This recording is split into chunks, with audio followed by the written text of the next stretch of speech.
आज हम US presidential election system का पूरा प्रोसेस देखेंगे कि किस प्रोसेस से गुजर कर जो एक प्रेसिडेंशियल कैंडिडेट होता है वो एज अ प्रेसिडेंट इलेक्ट होता है। इस लेक्चर का फर्स्ट पार्ट अपलोड हो चुका है जिसमें मैंने इलेक्शन सिस्टम से रिलेटेड जितनी अमेंडमेंट्स अब तक हुई हैं यूएस कॉन्स्टिट्यूशन में उसको मैंने बताया आप लोगों को। तो फर्स्ट पार्ट इसका देखिए, उसके बाद ये सेकंड पार्ट मैं आज अपलोड करूँगी। इस पार्ट में हम इसके सारे स्टेप वाइज प्रोसेस को स्टडी करेंगे इलेक्शन सिस्टम के लिए। इसके कुछ बातें मैंने आपको बताई थी कि हर 4 साल बाद एवरी 4 ईयर्स हर 4 साल बाद इलेक्शन होते हैं यूएस के अंदर। और सिंपली इसको पता लगाने का किस साल इलेक्शन होंगे, ऐसा ईयर जो कि 4 पे पूरा पूरा डिवाइड हो जाए उस साल में इलेक्शन होते हैं। यानी कि ये जो 2024 है ये पूरा पूरा डिवाइड हो रहा है 4 पे, तो इस साल नवंबर में इलेक्शन होंगे। इसी तरह 2020 में इलेक्शन हुए थे और 2016 में इलेक्शन हुए थे अगर हम बैकवर्ड जाएं, और 2012 में भी इलेक्शन हुए थे। इसके अलावा मैंने आपको लेक्चर में बताया था कि अमेरिका का जो फर्स्ट प्रेसिडेंट था वो था जॉर्ज वॉशिंगटन। इन सारी डिटेल्स के लिए आप फर्स्ट पार्ट इस वीडियो को जाके देखें, उसमें अमेंडमेंट्स भी बताई गई हैं।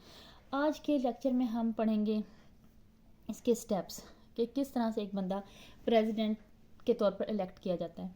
तो इसके अंदर हम सबसे पहला स्टेप पढ़ेंगे जिसे कहते हैं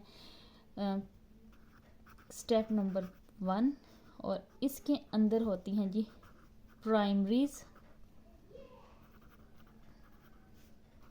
एंड कॉकसेस। फर्स्ट स्टेप है प्राइमरीज और कॉक। इस स्टेप में क्या होता है कि जो लोग होते हैं जो कि प्रेसिडेंट के तौर पर इलेक्शन लड़ना चाहते हैं वो इसमें प्राइमरीज में और कॉकसेस में नॉमिनेट किए जाते हैं।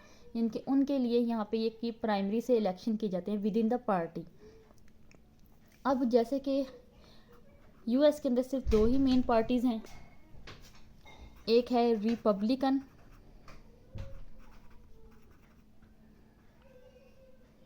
और दूसरी है डेमोक्रेटिक।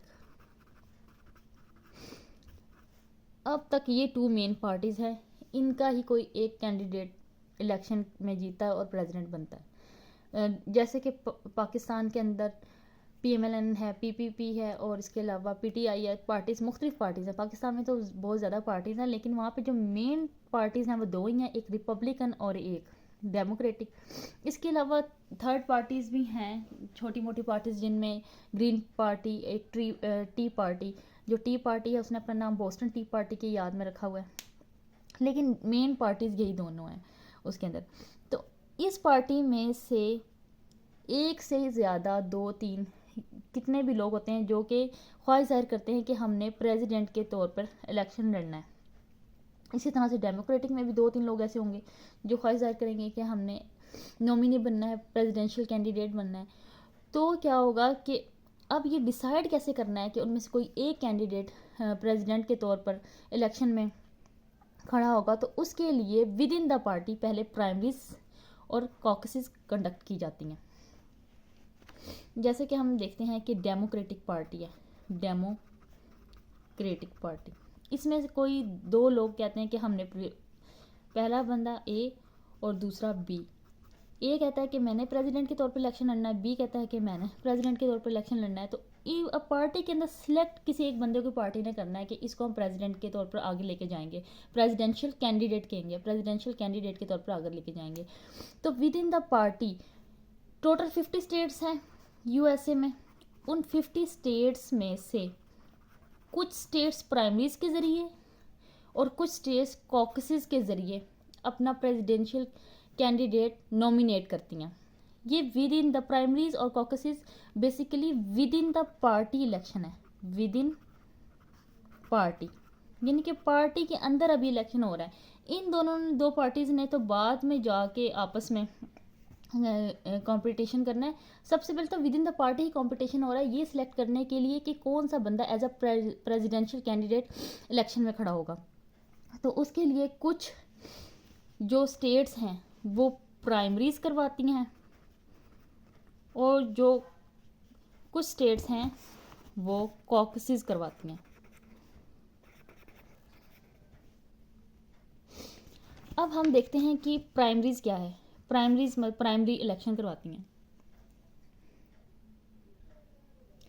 प्राइमरीज के अंदर सीक्रेट बैलेट पेपर पे प्रॉपर वोट कास्ट किए जाते हैं उन लोगों के दरमियान उस पार्टी के जो कि इलेक्शन में प्रेसिडेंशियल कैंडिडेट के तौर पर खड़ा होना चाहते हैं। उनमें प्रॉपर वोटिंग भी की जाती है, कई दफ़ा डिस्कशंस के ज़रिए भी चूज़ कर लिया जाता है, और कई दफ़ा जो प्रोमिनेंट बंदा होता है एक पार्टी में, फ़र्ज़ करें कि वहाँ पे एक पार्टी है डेमोक्रेटिक, और उसमें कोई एक बंदा जो बहुत प्रोमिनेंट है, जो कि पूरी पार्टी को रिप्रेजेंट करता है, तो वो प्रोमिनेंस की बुनियाद पे भी कभी कभी प्राइमरीज और कॉकसेस के बगैर ही बंदे को चूज़ कर लेते हैं कि ये प्रेसिडेंशियल कैंडिडेट होगा। लेकिन ज़्यादातर प्राइमरीज करवाई जाती हैं। प्राइमरीज में प्रॉपर वोटिंग के ज़रिए कोई प्रेसिडेंशियल कैंडिडेट को सिलेक्ट कर लिया जाता है। लेकिन यहाँ पे जो वो वोटिंग होती है वो डायरेक्ट उस कैंडिडेट के लिए नहीं होती, उस कैंडिडेट की तरफ से उस स्टेट के अंदर मुख्तलिफ डेलीगेट्स खड़े होते हैं। जैसे कि पाकिस्तान का अगर कोई एरिया है और वहाँ पे एक पार्टी के मुख्तलिफ वर्कर्स हैं और हर वर्कर अपनी पार्टी की तरफ से खड़ा हो रहा है कि मुझे वोट दें और मैं इस मेन पार्टी की। अब मैं आपको मिसाल देती हूँ। यहाँ पे तो वैसे प्रेसिडेंट का सिस्टम बिल्कुल अलग है, लेकिन अगर कि एक कोई इलाका जैसे लाहौर है, अगर वहाँ से PMLN के कैंडिडेट्स 2 लोग खड़े हैं कि मैंने प्रेसिडेंट के तौर पे लड़ना है और मैंने लड़ना है। शहबाज शरीफ कहता है इस दफ़ा प्रेसिडेंट के तौर पे मैं इलेक्शन में खड़ा हूँगा, और नवाज शरीफ कहता है कि मैं इलेक्शन में खड़ा हूँगा एज ए प्रेसिडेंट। तो उन दोनों में से सिलेक्ट करने के लिए वो खुद तो लाहौर में जाकर प्राइमरीज नहीं करवाएंगे, वो अपनी तरफ से जो वहाँ के उनके वर्कर्स हैं, पार्टी वर्कर्स हैं, उनको खड़ा करेंगे। तो इसी तरीके से कि अगर 2 लोग, जैसे जब इलेक्शन हुआ था 2016 का आई थिंक, तो हिलरी क्लिंटन थी एक पार्टी से और दूसरी पार्टी से था, दूसरी पार्टी के उसका नाम, एक तो थी हिलरी क्लिंटन और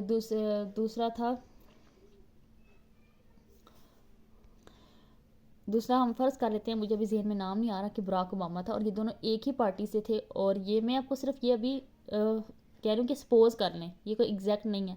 तो दोनों ने एज अ प्रेसिडेंशियल कैंडिडेट लड़ना था किसी एक पार्टी की तरफ से, तो वो खुद जाके किसी एक स्टेट के अंदर वो प्राइमरीज नहीं करवाएंगे, उनकी तरफ से कुछ वर्कर्स खड़े होंगे जिनको डेलीगेट्स कहा जाता है। यानी कि प्राइमरीज के अंदर डेलीगेट्स होते हैं जिनके दरमियान वोटिंग होती है, और जिस बंदे के डेलीगेट्स ज़्यादा हो जाते हैं, फ़र्ज़ करें एक बंदा ए है और एक बी है, ये दोनों एक ही पार्टी के हैं, डेमोक्रेटिक के हैं दोनों, ये दोनों जब डेमोक्रेटिक के हैं, अब इनके दरमियान मुकाबला हो रहा है प्राइमरीज के ज़रिए, और ये अपने अपने डेलीगेट्स को हर स्टेट में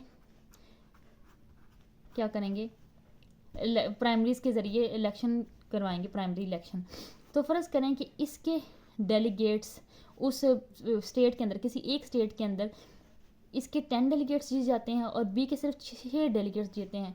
तो इससे क्या फ़ैसला हुआ कि जिसके डेलीगेट्स जिस स्टेट में ज़्यादा हैं वो बंदा आगे एज अ प्रेसिडेंशियल कैंडिडेट जाएगा इलेक्शन के फर्दर स्टेप्स की तरफ, तो ए यहाँ पे जीत जाता है।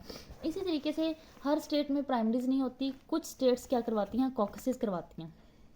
कॉकसेस क्या होती हैं, जिस सिंपल डिस्कशंस होती हैं, डिस्कशंस के ज़रिए, मीटिंग्स के ज़रिए, पॉलिटिकल पार्टी के वर्कर्स के ज़रिए कोई एक कैंडिडेट उनमें से सिलेक्ट कर लिया जाता है। वहाँ पे भी 2-3 कैंडिडेट होते हैं कि हमने प्रेसिडेंशियल कैंडिडेट बनना है, लेकिन उनमें से किसी एक को डिस्कशंस के ज़रिए, कभी कभी सीक्रेट बैलेट पेपर के ज़रिए सेलेक्ट किया जाता है। तो कॉकसेस में भी सीक्रेट बैलेट पेपर के ज़रिए वोटिंग भी हो सकती है और डिस्कशन के ज़रिए भी इसके अंदर पार्टिसिपेंट्स को चूज़ किया जाता है। लेकिन इसके अंदर ना पार्टी के वर्कर्स ही सिर्फ वोट करते हैं, जबकि ये जो प्राइमरीज हैं इसके अंदर कोई भी बंदा जो वोटिंग कर सकता है, लोकल लोग भी वोटिंग कर सकते हैं और वर्कर्स भी कर सकते हैं। अब ये स्टेट टू स्टेट वेरी करता है कि हर स्टेट का अपना रूल है। अब जो प्राइमरीज है ना और कॉकसेस हैं, ये दोनों 3 तरह की हैं। तो अलग से ओपन प्राइमरी और ओपन कॉकस समझाने के बजाय मैं आपको एक साथ ही समझाती हूँ कि हम पहले पढ़ेंगे कि ओपन प्राइमरी या कॉकसेस क्या होती हैं। एक होती हैं क्लोज्ड प्राइमरी या क्लोज्ड कॉकसेस। और तीसरी तरह की होती हैं हाइब्रिड प्राइमरी या हाइब्रिड कॉकसेस। ओपन कॉकसेस या ओपन प्राइमरी में ये होता है कि वोट करने के लिए डेलीगेट्स को उस पार्टी के साथ रजिस्टर होना ज़रूरी नहीं है। यानी कि अगर कोई पार्टी का कोई वर्कर है, अगर वो ना ही डेमोक्रेटिक के साथ रजिस्टर है और ना ही वो रिपब्लिकन के साथ रजिस्टर है, तो वो किसी को भी वहाँ पे वोटिंग कर सकते हैं। उसका ज़रूरी नहीं है कि वो रजिस्टर हो किसी पर्टिकुलर पार्टी के साथ। जबकि क्लोज प्राइमरी और कॉकसेस में क्या होता है कि रजिस्टर्ड वर्कर्स वोटिंग करते हैं, वही डिसाइड करते हैं। जैसे कि अगर डेमोक्रेटिक के रजिस्टर्ड वोटर्स हैं तो वो रजिस्टर्ड वोटर्स उसी पार्टी को क्या करेंगे, वोट करेंगे, क्योंकि वो उसी की तरफ से रजिस्टर हैं, उसी पार्टी के डेलीगेट्स को वोट करेंगे और वो डेलीगेट्स की तादाद देके डिसाइड होगा कि किस प्रेसिडेंशियल जो है एस्पिरेंट है, उसके एस्पिरेंट में वर्ड यूज़ कर रही हूँ, ये को और वर्ड भी यूज़ कर सकते हैं, यानी कि जो बंदा उम्मीदवार है प्रेसिडेंट बनने के लिए, तो जिसके डेलीगेट्स उस स्टेट से ज़्यादा होंगे वो बंदा as a presidential candidate nominate हो जाएगा। और हाइब्रिड प्राइमरी कॉकसेस इन दोनों का मिक्सचर होती हैं कि ये क्लोज्ड भी हो सकते हैं और ओपन भी हो सकते हैं। तो फर्स्ट स्टेप में हमने क्या देखा कि फर्स्ट स्टेप के अंदर जो फर्स्ट स्टेप है हमारे पास, उसके अंदर डेलीगेट्स सिलेक्ट होते हैं और जिसके डेलीगेट्स जिस बंदे के ज़्यादा होते हैं वो as a presidential candidate nominate हो जाता है। अब हम देखते हैं कि सेकंड स्टेप नंबर, मैं यहाँ पे दोबारा स्टेप नंबर 1 लिखती हूँ। पहला स्टेप हमने देखा था प्राइमरीज का, कि प्राइमरीज होती हैं within the party, primaries and caucuses. अब स्टेप नंबर 2 है, स्टेप नंबर 2 है नेशनल कन्वेंशन।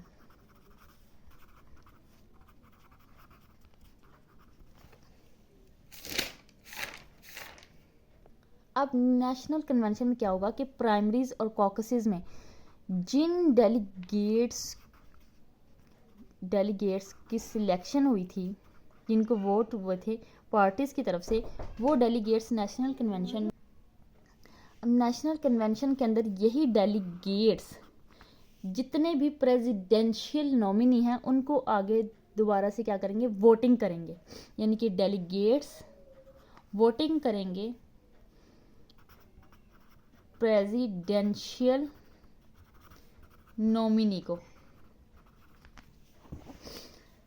फर्ज करें ये डेमोक्रेटिक पार्टी है और यहाँ पे है जी रिपब्लिकन। अब नेशनल कन्वेंशन दिन है, डेमोक्रेटिक पार्टी की तरफ से भी 2 बंदे हैं ए और बी जो कि प्रेसिडेंट के तौर पर इलेक्शन लड़ना चाहते हैं, और रिपब्लिकन की तरफ से भी 2 बंदे हैं, 3 भी हो सकते हैं, जो कि प्रेसिडेंशियल इलेक्शन के तौर पर आगे लड़ना चाहते हैं कैंडिडेट के तौर पे। अब ये डेलीगेट्स आए हैं जीत के प्राइमरी और कॉकसेस। वो डेलीगेट्स आकर नेशनल कन्वेंशन में इन दोनों को वोटिंग करेंगे और इनमें से जिसके वोट्स ज़्यादा होंगे वो next as a presidential candidate election में जाएगा। अगर यहाँ पे ए की वो डेलीगेट्स ज़्यादा हो गए हैं बी की निस्बत, तो ए क्या करेगा, नेक्स्ट इलेक्शन के लिए प्रेसिडेंशियल कैंडिडेट होगा। और यहाँ में से अगर बी के डेलीगेट्स ज़्यादा है तो B as a presidential candidate next election में आगे जाएगा। और नेशनल कन्वेंशन के अंदर जब डेलीगेट्स अपने प्रेसिडेंशियल नॉमिनीज़ के दरमियान में वोटिंग कर लेते हैं और एक फाइनल कैंडिडेट वहाँ पे सिलेक्ट हो जाता है, तो काफ़ी स्टेट्स में वो इस प्रेसिडेंशियल कैंडिडेट पे ही छोड़ देते हैं कि वो अपना वाइस प्रेसिडेंट चूज़ कर ले। प्रेसिडेंट, अब ये बंदा जो नॉमिनेट हुआ है, सिलेक्ट हुआ है प्रेसिडेंशियल कैंडिडेट के तौर पे, वो खुद ही अपना वाइस प्रेसिडेंट अपनी पार्टी में से ही सिलेक्ट कर लेता है। इसी तरह बी भी अपना वाइस प्रेसिडेंट सिलेक्ट कर लेता है कि उसके तरफ से के साथ उसके जो होगा रनिंग मेट वाइस प्रेसिडेंट वो कौन होगा। यहाँ पे हमारा ये स्टेप 2 कंप्लीट होता है नेशनल कन्वेंशन का। अब एक बात यहाँ पे और है कि ये जो दोनों है ना, यहाँ से अब ए और ये बी नेक्स्ट स्टेप की तरफ जाएंगे। नेक्स्ट स्टेप आता है जनरल इलेक्शन। General election.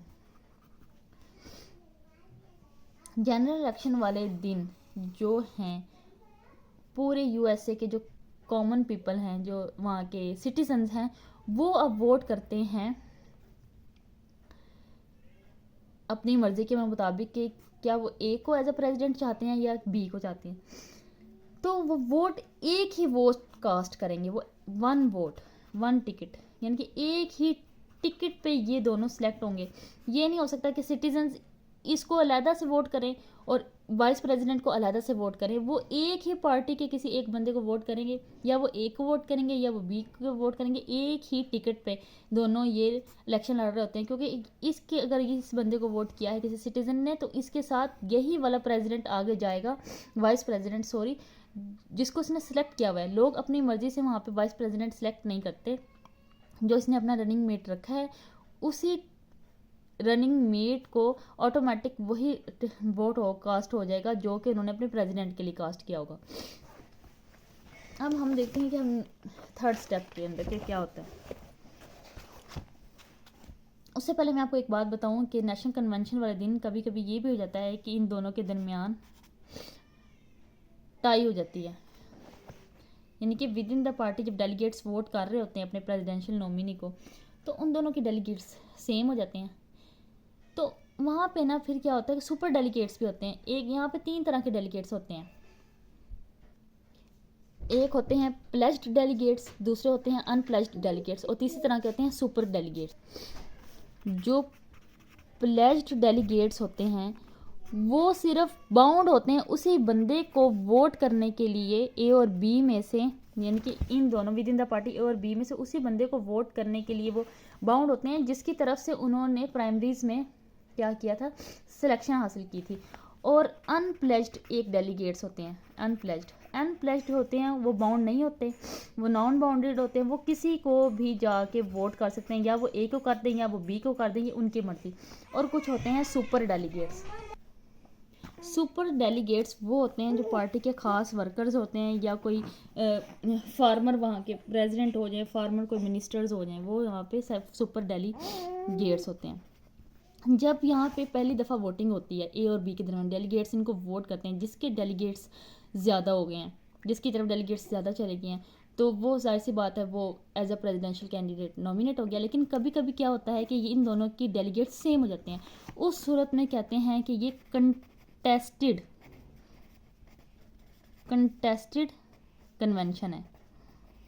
अब क्योंकि दोनों दोबारा से टाई हो गए, दोनों के सेम है, लेकिन उन्हें तो एक ही प्रेसिडेंशियल एक पार्टी को चाहिए कैंडिडेट आगे भेजने के लिए, तो उनके दरमियान में दोबारा से वोटिंग होती है। और जब दोबारा से वोटिंग होती है उनके दरमियान, तो इस दफ़ा जो सुपर डेलीगेट्स होते हैं वो वोट नहीं करते, सुपर डेलीगेट्स वोट कास्ट नहीं करते फर्स्ट राउंड में।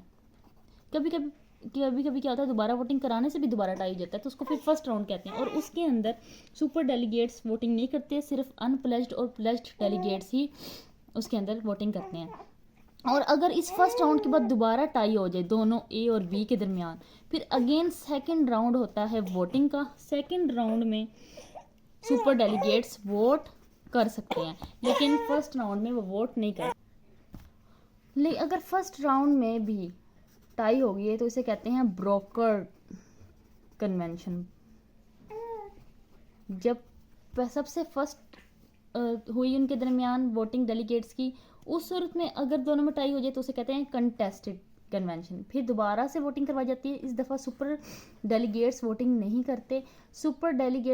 करते, उसके बावजूद जो 2 हैं प्लेज्ड और अनप्लेज्ड डेलीगेट्स वो वोटिंग करते हैं। और अगर फिर भी टाई हो जाए तो उसे कहते हैं ब्रोकर कन्वेंशन। फिर सेकंड राउंड में दोबारा से वोटिंग की जाती है जिसमें सुपर डेलीगेट्स भी वोटिंग करते हैं, और इस दफ़ा जो एक बंदा ए और बी में से ज़्यादा डेलीगेट्स हासिल कर लेता है वो as a presidential candidate nominate हो जाता है।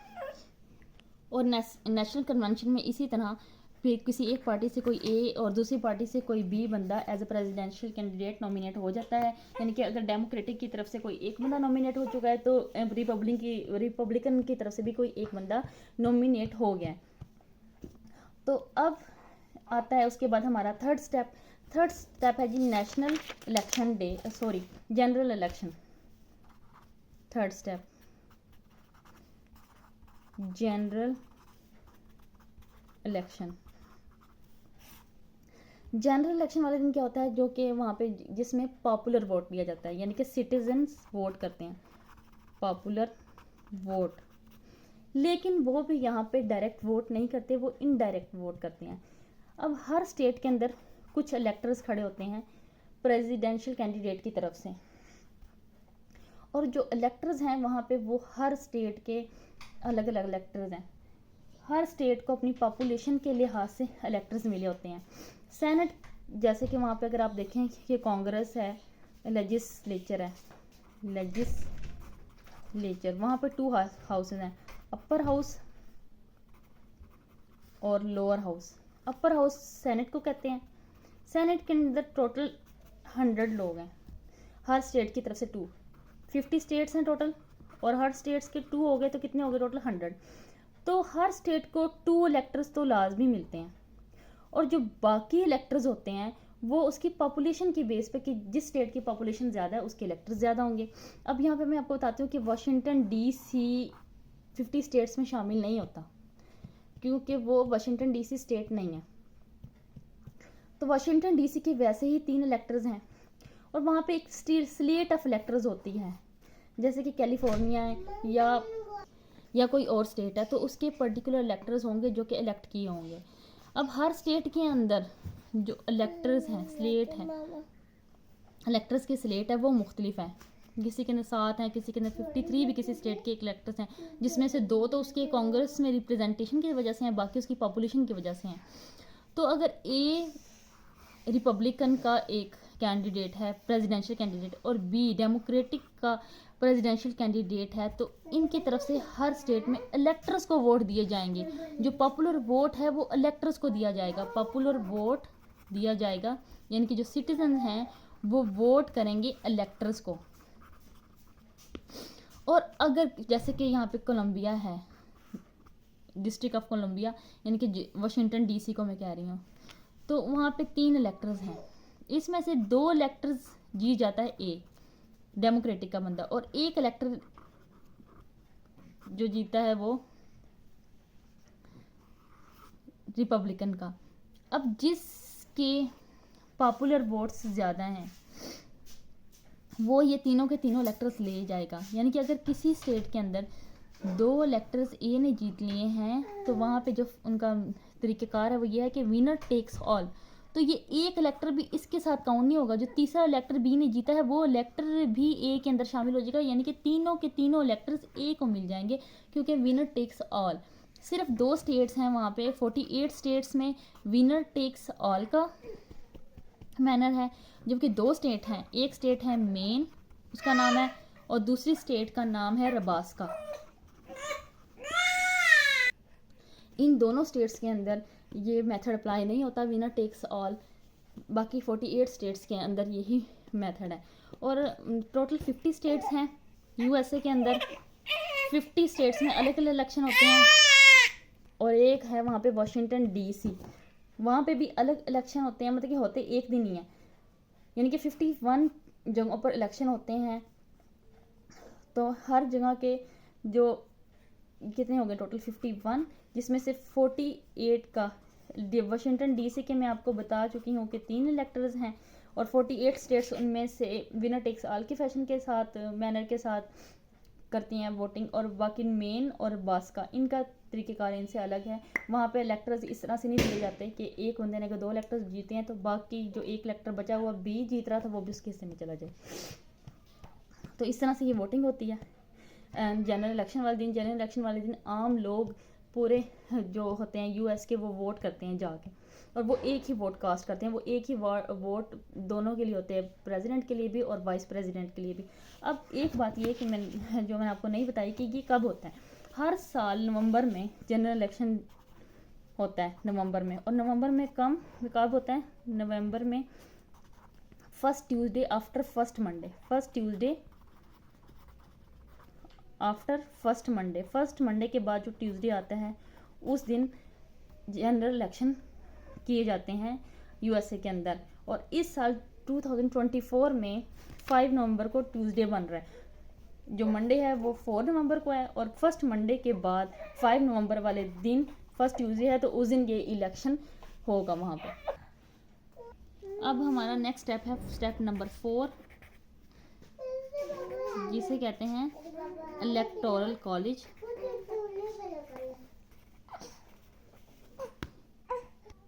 अब जो इलेक्टर्स सिलेक्ट हुए हैं जनरल इलेक्शन से, इसके अंदर वो इलेक्टर्स बनाते हैं इलेक्टोरल कॉलेज। अब ये इलेक्टर्स नेक्स्ट वोट करते हैं प्रेसिडेंशियल कैंडिडेट को। ए और बी में से जिस मर्जी को चाहे वोट कर सकते हैं वो। ए बंदा है रिपब्लिकन का और बी बंदा है डेमोक्रेटिक का। अब इलेक्टर्स यहाँ पे बाउंड नहीं है कि वो जिस पार्टी की तरफ से इलेक्शन में खड़े हुए थे उसी पार्टी की को वोट करते हैं। तो यहाँ पे पॉपुलर वोट ज़ाया होता है, यानी कि पॉपुलर वोट की वैल्यू वो नहीं रहती, क्योंकि फ़र्ज़ करें अगर एक बंदे ने इलेक्टर को सिलेक्ट किया है, क्योंकि इस इलेक्टर के बैलेट पेपर पे लिखा हुआ था कि वो बी का बंदा है या ए का बंदा है। अगर ये इनडायरेक्ट इलेक्शन है, अगर पॉपुलर वोट था ए का ज़्यादा, ठीक है, पॉपुलर वोट में लोग चाहते थे कि ए हमारा प्रेसिडेंट बने, लेकिन उस इलेक्टर ने जाके आगे वोट कर दिया बी को, तो कौन प्रेसिडेंट सेलेक्ट हो जाएगा? बी। तो इस तरह से यही तो ड्रॉबैक है इसके इलेक्शन सिस्टम का, कि पॉपुलर वोट डायरेक्ट नहीं होता, इसमें इनडायरेक्ट प्रेसिडेंट सेलेक्ट किया जाता है। ऐसा बहुत कम होता है कि अगर एक इलेक्टर ए की तरफ से इलेक्शन में खड़ा हुआ था तो वो जाके बी को वोट कर दे। अगर इस तरह से हो कि वो बी को वोट कर दे तो उसे कहते हैं अनफेथफुल इलेक्टर। लेकिन ऐसा बहुत कम केसेस में होता है। तो अब यहाँ पे टोटल इलेक्टर्स की सारे स्टेट्स 50 स्टेट्स प्लस एक वाशिंगटन डीसी के इलेक्टर्स को मिला के टोटल 538 इलेक्टर्स होते हैं। अब 538 का हाफ होता है 269। तो जिसको एक भी इसे वोट मेजोरिटी में ज़्यादा मिल जाएगा वो प्रेसिडेंट के तौर पर सिलेक्ट हो जाएगा, वो इलेक्शन जीत जाएगा। तो मेजोरिटी यानी कि 270 वोट चाहिए अमेरिका का प्रेसिडेंट बनने के लिए। किसके वोट? इलेक्टर्स के वोट। जिसके 270 होंगे वो प्रेसिडेंट नेक्स्ट बन जाएगा। और ये जो इलेक्टोरल कॉलेज होता है ये होता है सेकंड वेडनेसडे के बाद, जो वहाँ पे फर्स्ट मंडे होता है, यानी कि first Monday after second Wednesday in December.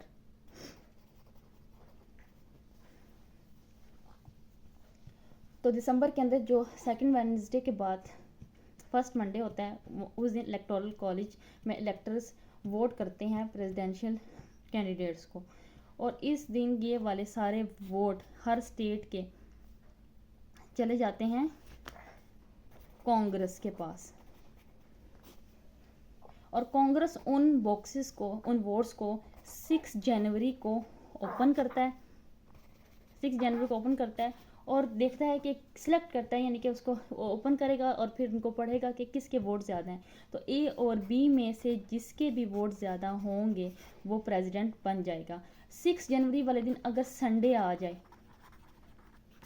तो फिर संडे वाले दिन कांग्रेस उन वोट्स को ओपन नहीं करेगी, वो फिर नेक्स्ट डे मंडे को ओपन करेगी। और अगर 6 जनवरी को संडे ना आए तो 6 जनवरी वाले दिन ही वोट्स ओपन होते हैं। और जो भी ए और बी में से जिसके भी 270 या इससे ज़्यादा इलेक्टर्स होते हैं वो इलेक्शन जीत जाता है और वो नेक्स्ट प्रेसिडेंट होता है अमेरिका का, और वो 20 जनवरी को अपना ऑफिस संभालता है। और आपको मैंने इस बारे में बताई भी थी कि अमेंडमेंट हुई थी, आई थिंक 20th अमेंडमेंट थी, जिसमें ये डेट चेंज की गई थी। पहले ये डेट 3 मार्च होती थी, तो 1933 के अंदर 20th अमेंडमेंट के ज़रिए ये डेट 3 मार्च से चेंज करके 20 जनवरी रख दी गई। और यहाँ पे ये स्टेप कंप्लीट्स होते हैं। ये यहाँ पे आप 5th स्टेप लिख लें, जिस दिन प्रेसिडेंट अपना चार्ज संभालता है 20 जनवरी को, इसे कहते हैं इनाग्रेशन। अब हम एक दफ़ा रिवाइज कर लेते हैं टोटल इसके स्टेप्स।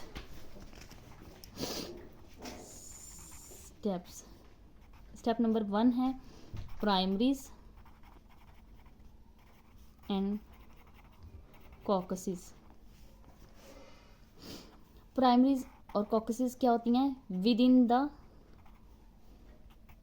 Party election. आप इस तरीके से याद कर लें कि पार्टी के अंदर इलेक्शन होता है अपना प्रेसिडेंशियल नॉमिनी सेलेक्ट करने के लिए। फिर उसके बाद जो भी बंदा यहाँ पे डेलीगेट्स खड़े होते हैं हर नॉमिनी की तरफ से।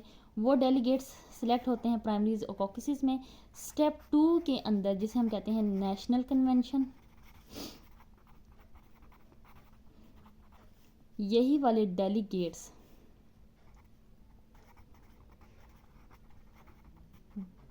जो जीते होते हैं वो नेक्स्ट वोट करते हैं प्रेसिडेंशियल नॉमिनीज़ को, और उनमें से कोई एक प्रेसिडेंशियल कैंडिडेट को सिलेक्ट कर लेते हैं जिसके वोट ज़्यादा होते हैं। उसके बाद हमारा है next step general election. General election में इलेक्टर्स इलेक्शन में खड़े होते हैं इन प्रेसिडेंशियल कैंडिडेट की तरफ से।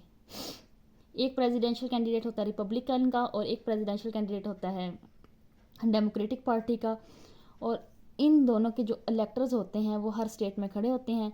वो और जो पीपल हैं, वहाँ के सिटीज़न हैं, वो वोट करते हैं इलेक्टर्स को। वो डायरेक्ट प्रेसिडेंट को वोट नहीं करते, वो इलेक्टर्स को वोट करते हैं।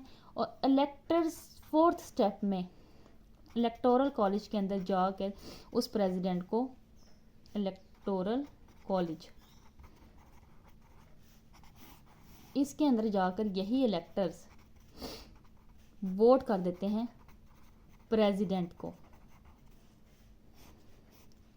अब ये इलेक्टर की अपनी मर्जी है कि वो किस कैंडिडेट को वोट करता है। जिस कैंडिडेट के वोट 270 होंगे वो इलेक्शन जीत जाएगा और 20 जनवरी को अपना चार्ज संभाल लेगा। उम्मीद है कि आपको इन चारों स्टेप की समझ आई होगी। नेक्स्ट जो हमारा लेक्चर होगा, इसका 3rd पार्ट, उसके अंदर हम ड्रॉबैक्स, इसकी अंदर जो ख़राबियां हैं इलेक्शन सिस्टम में, उसको पढ़ेंगे। तो थैंक यू सो मच। अगर आपको वीडियो पसंद आई हो तो इसको लाइक कीजिए।